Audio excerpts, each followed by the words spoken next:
Na aula de hoje, definiremos a força eletromotriz e discutiremos a sua importância dentro de circuitos.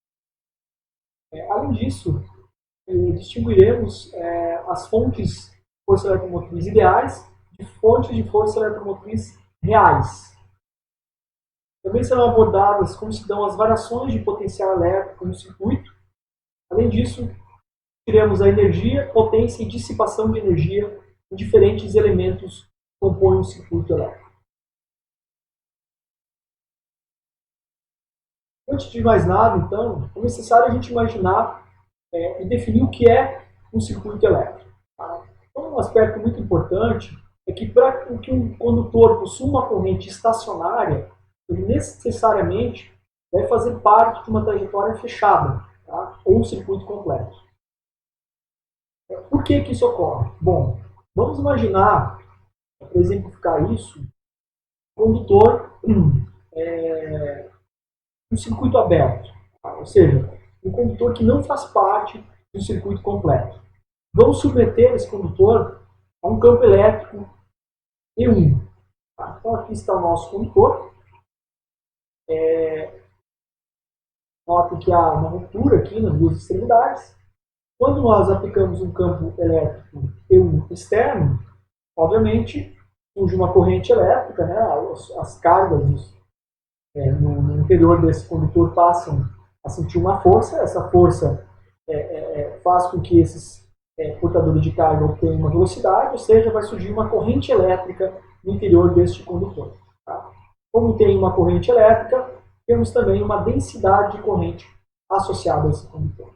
Isso no instante inicial, imediatamente após a aplicação desse campo elétrico. À medida que o tempo passa, o que ocorre?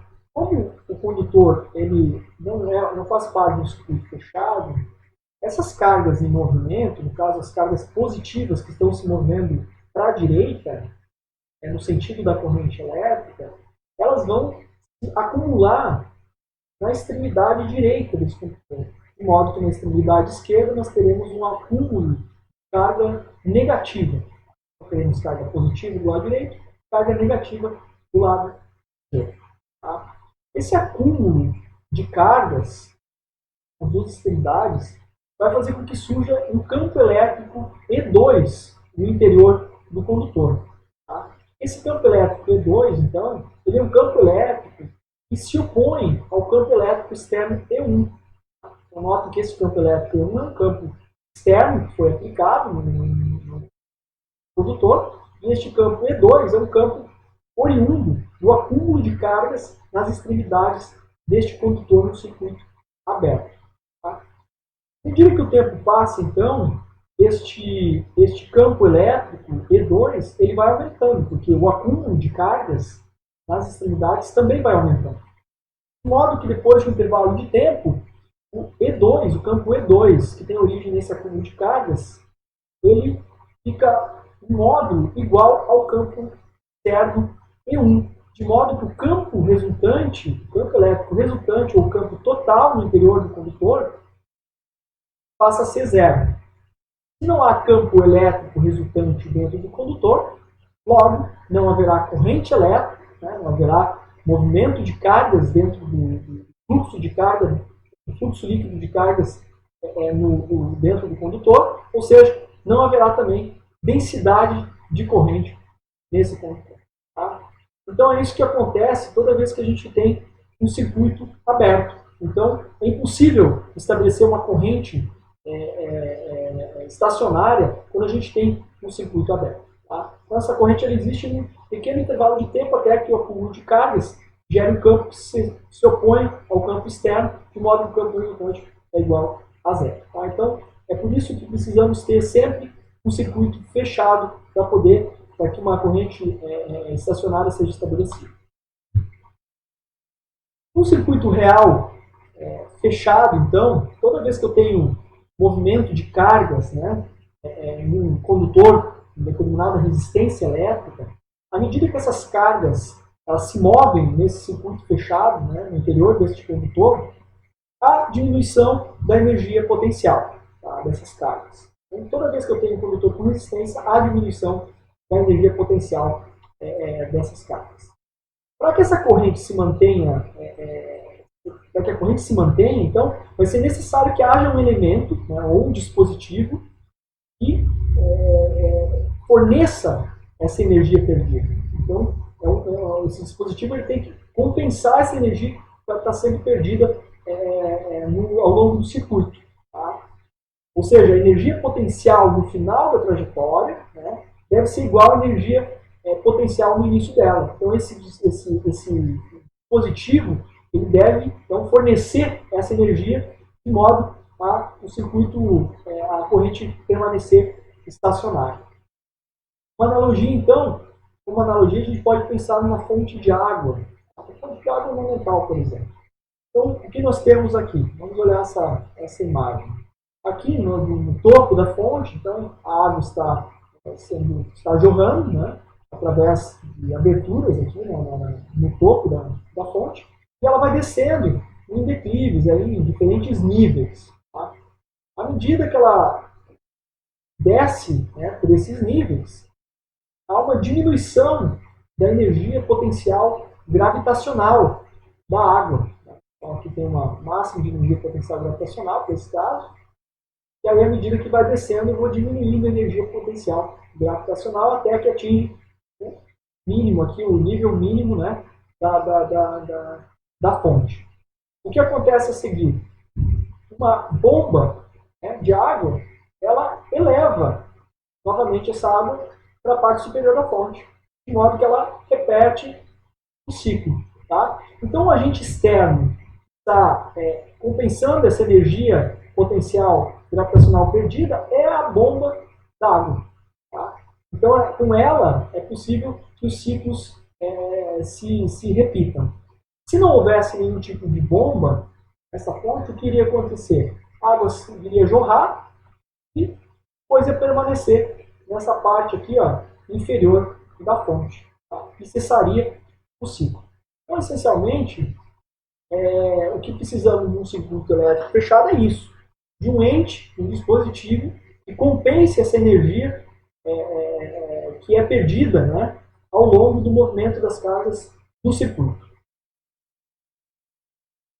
Então, o agente que vai elevar o potencial das cargas após percorrer no circuito vai ser a força eletromotriz. O dispositivo que fornece essa força eletromotriz, então, vai ser chamado de fonte de força eletromotriz. Vai ter aí o agente e o dispositivo. Coisa importante é que ela não é uma força de fato. Tá? De novo, é mantido somente por questões históricas. A unidade da força eletromotriz ela vai ser a mesma do potencial elétrico, o volt, ou joule por coulomb, tá? A energia por unidade de carga. A força eletromotriz, então, ela vai ser representada por este E estilizado, né, no circuito. Então, toda vez que vocês verem este E aqui, estaremos remetendo a força eletromotriz, né, de uma fonte. E, essencialmente, essas fontes de força eletromotriz, elas têm a função de transformar algum tipo de energia potencial, seja ela mecânica, química ou outra, em energia potencial elétrica especificamente. Por exemplo, uma bateria, você tem processos químicos acontecendo ali, então a energia química associada aos elementos que compõem a bateria vai ser transformada em energia elétrica. Então, essencialmente, isso que acontece dentro de uma bateria. Vamos pegar o caso aqui de uma pilha, né, de uma lanterna. Então, essa pilha ela possui uma força eletromotriz de 1,5 volts. Isso quer dizer o quê? A pilha ela vai realizar trabalho de 1,5 joule sobre cada coulomb de carga que passa através dela. Então, a pilha ela vai estar realizando trabalho, né, sobre a carga que atravessa ela. Então, a pilha vai estar elevando essas cargas de potencial. Bom, quais as diferenças entre as fontes? Então, nós temos aí, essencialmente, dois tipos de fontes. As fontes ideais e as fontes reais. Vamos começar, então, pelas fontes ideais. Então, Uma fonte ideal, ela essencialmente mantém uma diferença de potencial constante através dos terminais, né, de seus terminais, independente da corrente passar ou não através dela. Então, a representação de uma fonte ideal é basicamente dada por este símbolo aqui, onde essa barra maior representa o maior potencial, um sinal de mais aqui, e essa barra menor indica o menor potencial. Tá? Então, se imaginarmos um circuito fechado, aqui estamos no maior potencial, à medida que percorremos o circuito, o potencial vai caindo, vai caindo, vai caindo, até chegar aqui no potencial menor, e a bateria, então, a fonte, ela vai elevar novamente o potencial aqui. Quantitativamente, então, nós podemos também representar a força eletromotriz em termos da diferença de potencial estabelecida entre os terminais da fonte. No caso de uma fonte ideal, nós temos que a diferença de potencial entre os pontos A e B, né, as duas extremidades da fonte, é a própria força eletromotriz. Então não há nenhum tipo de dissipação interna dentro dessa fonte. Não há nenhum tipo de dissipação de energia no interior dessa fonte. Isso porque fontes ideais não apresentam resistência interna. Claro que isso é uma idealização, né? Todas as fontes elas têm, em maior ou menor grau, uma resistência interna, de modo que sempre vão dissipar um pouco de energia em seu interior. Tá? Já em relação às fontes reais, então, as fontes reais, diferentemente das fontes ideais, elas possuem resistência interna. Tá? E essa resistência, em geral, é uma resistência ômica. Como ela possui resistência interna, então, uma corrente atravessando esse tipo de fonte sofrerá queda de potencial igual a RI. Tá? Então, como essas fontes possuem, essas fontes apresentam um componente ômico, então, a resistência é ômica, então a queda de potencial vai ser do tipo RI. Tá? A representação desse tipo de fonte, então, é semelhante à fonte ideal, porém, sempre tem um termo de resistência aqui, ó, que indica a resistência interna dessa fonte. Quantitativamente, então, diferentemente da fonte real, nesse caso, a diferença de potencial estabelecida em uma fonte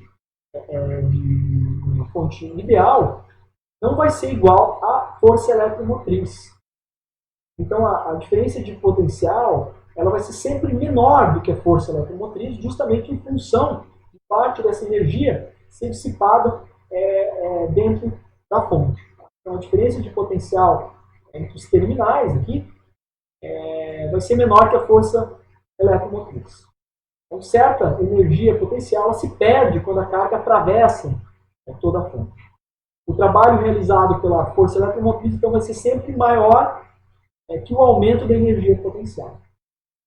Uma outra questão é que quando não temos nenhum tipo de corrente atravessando a fonte, tá? No caso de vocês, por exemplo, pegarem uma pilha, as pilhas AA no supermercado, onde o circuito não está fechado, então nesse caso não há nenhum tipo de corrente.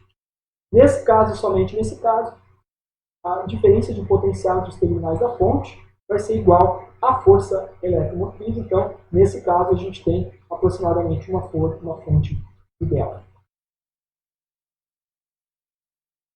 Por conservação de energia, então, a soma algébrica de todas as diferenças de potencial e das forças eletromotrizes ao longo de um circuito fechado deve ser nula.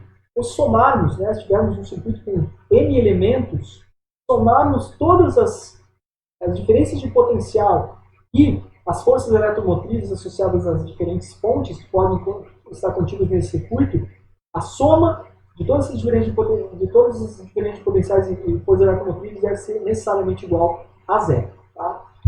Vamos ilustrar isso a partir de um exemplo. Então vamos considerar um circuito composto por uma fonte real, uma fonte aqui com uma resistência interna de 2 ohms, e um resistor acoplado a essa fonte. Pode ser, por exemplo, uma lâmpada incandescente bem simples. Tá? Os parâmetros desse circuito estão explicitados aqui. Tá? Vamos fazer o seguinte, vamos partir de um ponto do circuito e andar por esse circuito, tá? Por todo o circuito e voltar no mesmo ponto em que nós começamos. Vamos começar por onde? Vamos começar então em um ponto de menor potencial, tá? Que é um ponto aqui, ó, do lado dessa barra menor aqui da fonte. Então, vamos iniciar por esse ponto. À medida que eu faço, percorro o circuito no sentido anti-horário, então, quando o primeiro elemento que eu encontro é essa ponte, tá? Essa ponte real. Então, o que acontece quando eu atravesso essa parte aqui? Eu tenho uma elevação do potencial elétrico, tá? Que é essencialmente a força eletromotriz da fonte. Tá? A força eletromotriz da fonte é 12 volts. Né? Tem essa elevação de potencial aqui até aqui. Então, quando eu estou do outro lado da fonte, estou no potencial 12 volts. Ainda dentro da fonte, né, eu tenho essa resistência interna dela. Então, parte da energia é dissipada, de modo que há uma queda de potencial devido à resistência interna da fonte. Então, essa queda de potencial, para esses parâmetros de 2 A de corrente e 2 Ω de resistência interna, vai ser de 4 volts. Então, tem uma queda de potencial aqui na resistência interna de 4 volts. Aí eu sigo no meu circuito.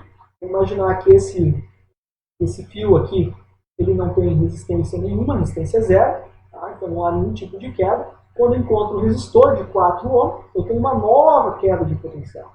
Tá? Agora, uma queda de potencial de 8 volts. De modo que agora eu atingo o menor valor de potencial. Considerando que esse fio não tem nenhum tipo de resistência, eu já, aqui em qualquer ponto, eu estou no menor potencial do circuito. E aí, quando eu volto aqui, eu repito o ciclo. Eu tenho uma elevação de potencial, queda de resistência na resistência interna da fonte e queda no resistor do circuito. E aí, o ciclo continua se repetindo. As equações que representam, então, este ciclo especificamente são as seguintes. Eu tenho aqui uma elevação de potencial, então eu vou ter mais, né, a força eletromotriz da fonte.